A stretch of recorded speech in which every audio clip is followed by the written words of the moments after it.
بسم اللہ الرحمن الرحیم۔ ناظرین السلام علیکم ورحمۃ اللہ۔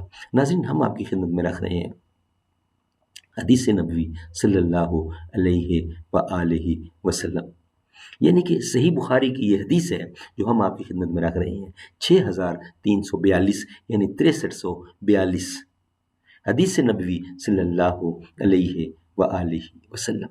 قال قال النبی صلی اللہ علیہ وسلم،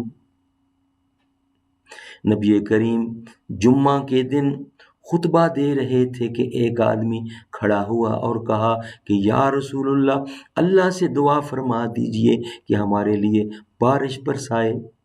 حضرت صلی اللہ علیہ وسلم نے دعا فرمائی اور آسمان پر بادل چھا گیا اور بارش برسنے لگی۔ یہ حال ہو گیا کہ ہمارے لیے گھر تک پہنچنا مشکل تھا۔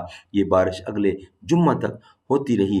پھر وہی صحابی یا کوئی دوسرے صحابی اس دوسرے جمعے کو کھڑے ہوئے اور کہا کہ اللہ سے دعا فرمائیے کہ اب بارش بند کر دے، ہم تو ڈوب گئے۔